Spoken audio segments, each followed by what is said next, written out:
جب جہاد کا موقع آئے، مقابلہ ہو کفار سے، آپس میں اختلافات مت کرو، آپس میں اختلافات کی وجہ سے تفشلوا، تم بزدل ہو جاؤ گے، یہ قرآن کہہ رہا ہے۔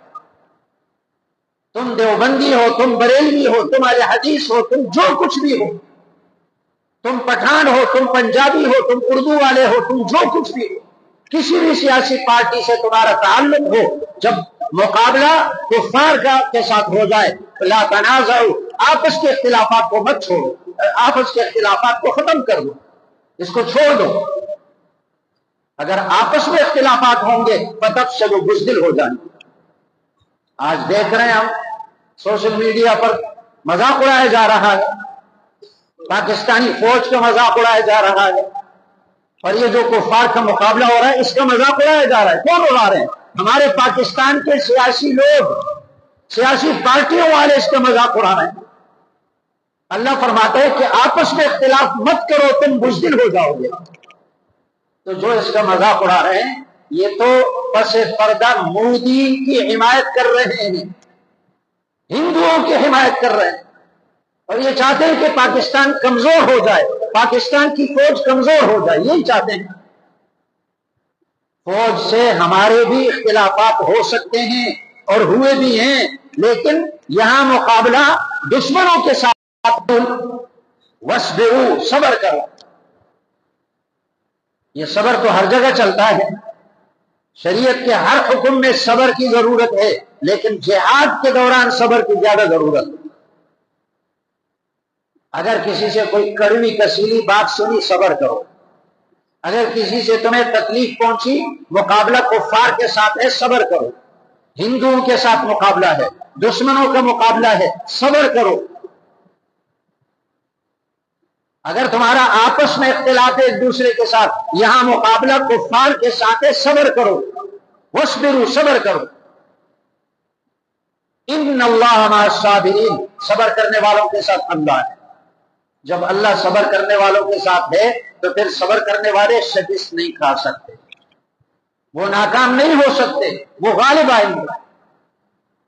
اور چھٹی ہدایت جو اللہ نے دی، وَلَا تَكُونُوا كَالَّذِينَ خَرَجُوا مِن دِيَارِهِمْ بَطَرًا وَرِئَاءَ النَّاسِ، تکبر مت کرو، ان لوگوں کی طرح مت بنو جو اپنے گھروں سے نکلے، جو کفار مکہ سے نکلے، بطرن، اتراتے ہوئے، اکڑتے ہوئے، وَرِئَاءَ النَّاسِ، لوگوں کو دکھانے کے لیے، وَيَصُدُّونَ عَن سَبِيلِ اللَّهِ، اور وہ اللہ کے راستے سے لوگوں کو روکتے رہے۔ وَاللَّهُ بِمَا يَعْمَلُونَ مُحِيطٌ، اللہ ان کے سارے کاموں کا احاطہ کرنے والا ہے۔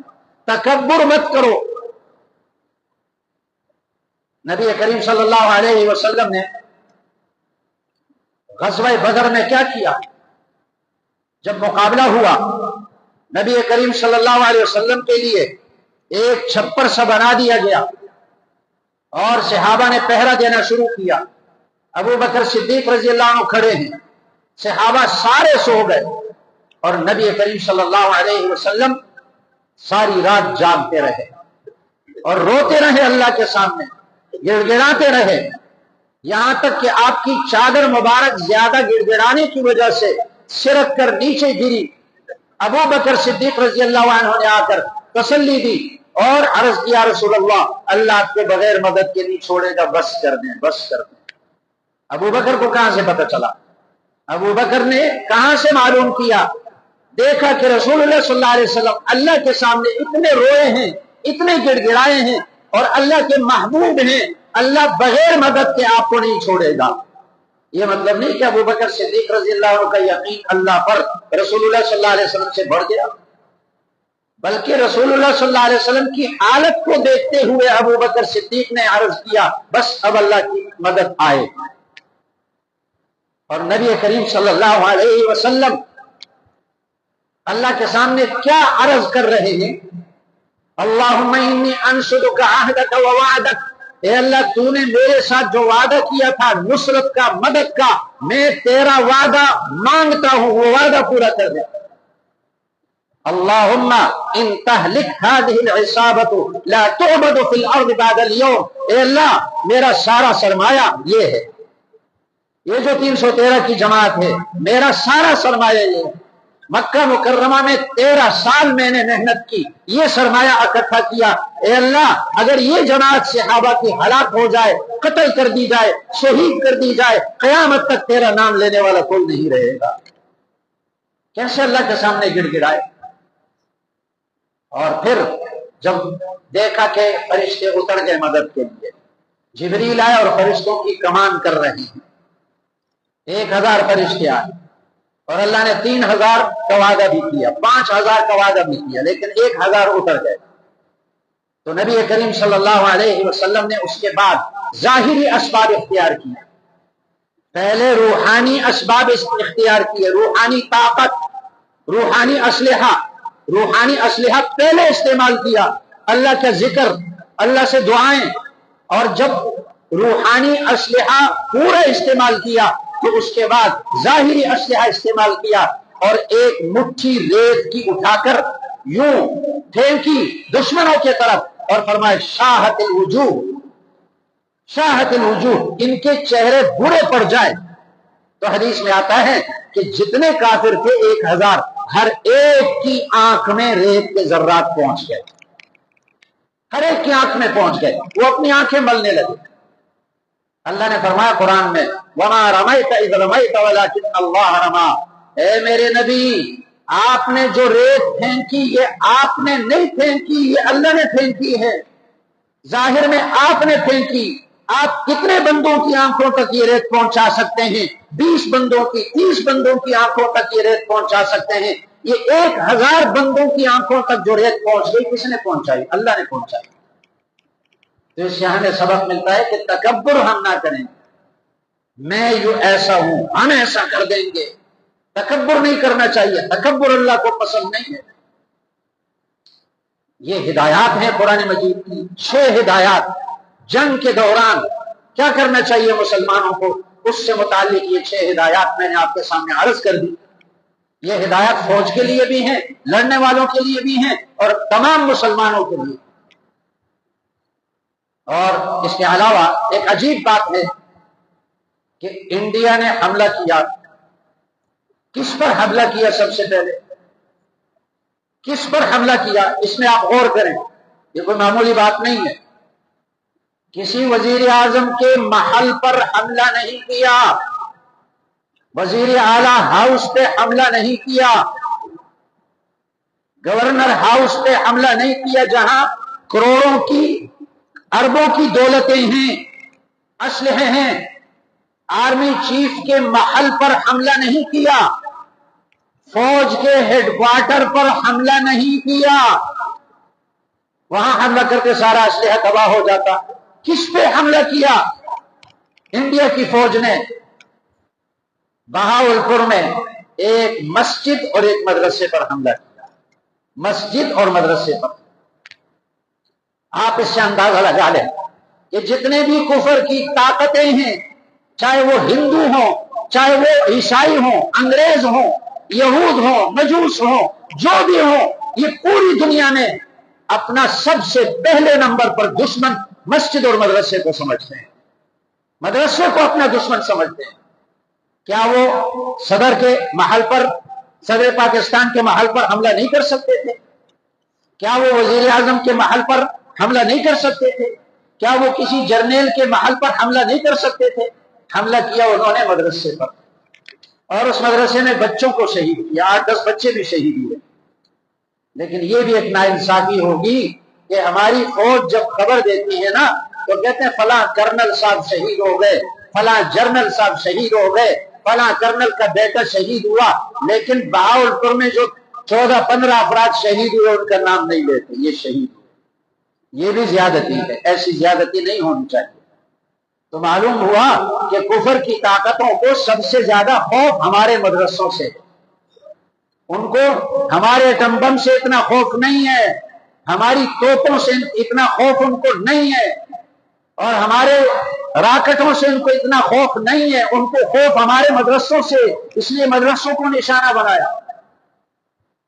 اور بھی جہاں کشمیر میں بھی انہوں نے راکٹ ڈالے، مدرسوں پر ڈالے، آپ دیکھ لیں، کشمیر میں، آزاد کشمیر میں راکٹ ڈالے ہیں مدرسوں پر۔ مسجدوں پر، اور بھی جہاں جہاں راکٹ ڈالے ہیں مدرسوں پر۔ تو اس لیے مدرسہ چونکہ ان کو معلوم ہے کہ مدرسے میں قرآن اور حدیث کی تعلیم دی جاتی ہے، جہاد کا سبق پڑھایا جاتا ہے، اعمال کا درس دیا جاتا ہے، یہیں سے ایمان کی فضائیں پیدا ہوتی ہیں، یہیں سے ایمان کی ہوائیں چلتی ہیں، یہیں سے ایمانی طاقت پیدا ہوتی ہے، ان کا مقابلہ ہم نہیں کر سکتے، یہ ان کو یقین ہے۔ تو اس لیے مسلمانوں کو بھی چاہیے مدرسوں کی مخالفت نہ کریں، مدرسوں کے ساتھ تعاون کریں، مدرسوں کو اپنا سمجھیں۔ ہندوستان کی فوج نے پہلا حملہ مدرسے پر کیوں کیا؟ اس کو آپ سوچیں، بہاولپور کے مدرسے پر کیوں حملہ کیا؟ اور اس کے ساتھ آخری بات میں یہ عرض کرنا چاہتا ہوں کہ یہ تو مودی نے حملہ کیا اور پاکستانی فوج نے جواب دیا اس کا۔ اب مودی نے کیوں حملہ کیا؟ اتنے سالوں گزر چکے، یعنی 1965 میں جنگ ہوئی، 71 میں جنگ ہوئی، اس کے بعد کوئی ایسی بڑی جنگ نہیں ہوئی، کوئی حملے نہیں ہوئے، بارڈر پہ کوئی معمولی سا حملہ ہو جاتا ہے، اتنے میزائل نہیں داغے گئے۔ یہ جو حملہ ہوا مودی نے کیا، یہ کیوں کیا؟ آپ جانتے ہیں کہ تقریباً 1.5 سال سے زیادہ کا عرصہ ہوا کہ فلسطین کے مظلوم مسلمان، ان پہ ظلم کے پہاڑ ڈالے جا رہے ہیں، ہزاروں بچوں کو شہید کیا گیا، عورتوں کو شہید کیا گیا، بھوکا پیاسا ان کو مارا جا رہا ہے، ان کا کھانا پانی بند کیا جا رہا ہے، ان تک دوائیں نہیں پہنچی جا رہی ہیں، اور ان کے مقابلے میں کون ہے؟ اسرائیل۔ اور اسرائیل کون ہے؟ یہ یہود کا پالا ہوا بچہ ہے، یہ امریکہ کا پالا ہوا بچہ ہے، اور وہ چاہتے ہیں کہ اسرائیل کو ایک مضبوط حکومت بنا دیا جائے۔ اب چونکہ پوری دنیا میں فلسطین کے مسلمانوں کی مظلومیت کی داستانیں پھیل رہی تھی، قصے سنائے جا رہے تھے کہ ان پہ بڑا ظلم ہو رہا ہے، اب یہ جو عالمی طاقتیں ہیں انہوں نے مسلمانوں کا رخ پھیرنے کے لیے مودی سے کہا تم بھی ذرا پاکستان پر حملہ کرو تاکہ ان کا رخ فلسطین سے دوسری طرف پھر جائے۔ مودی کون ہے؟ یہ بھی اسرائیل کا ایک بچہ ہے، اسرائیل امریکہ کا بچہ ہے اور مودی فلسطین کا بچہ ہے۔ مودی سے کہا تم پاکستان پر میزائل داغو تاکہ پاکستان اور ہندوستان کی آپس میں لڑائی نہیں ہوگی کوئی اتنی بڑی، یہ آپ یاد رکھیں، کوئی بڑی جنگ نہیں ہوگی 1965 کی طرح، 1971 کی طرح۔ یہ صرف فلسطین اور غزہ کے مسلمانوں سے مسلمانوں کا رخ دوسری طرف موڑنے کے لیے یہ ہتھیار اختیار کیا گیا۔ اس لیے آپ نے اپنے ان دشمنوں کو نہیں بھولنا جو غزہ اور فلسطین کے مسلمانوں پر ظلم کر رہے ہیں، ان کو آپ نے نہیں بھولنا، اور اس دشمن کو بھی نہیں بھولنا۔ اللہ جل شانہ عمل کرنے کی توفیق عطا فرمائے۔ میں پچھلے تقریباً 4 جمعات سے نہیں تھا، اور میرا آسٹریلیا کا دورہ تھا، 22 روزہ دورہ۔ پچھلے سال بھی آسٹریلیا کا دورہ تھا، اور اس میں الحمدللہ مشکات المصابیح جو حدیث کی ایک بڑی کتاب ہے، اور اس میں تقریباً کوئی 8000 کے قریب حدیثیں ہیں، اس کتاب کا درس ہوا 20 دنوں کے اندر، روزانہ 6 گھنٹے درس ہوتا تھا۔ اور اس مرتبہ موطا مالک کا درس ہوا آسٹریلیا میں، سڈنی شہر کے اندر۔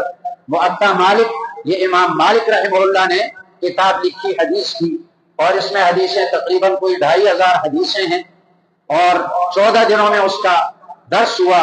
یہ درس بھی روزانہ تقریباً 5 گھنٹے 6 گھنٹے چلتا رہا الحمدللہ۔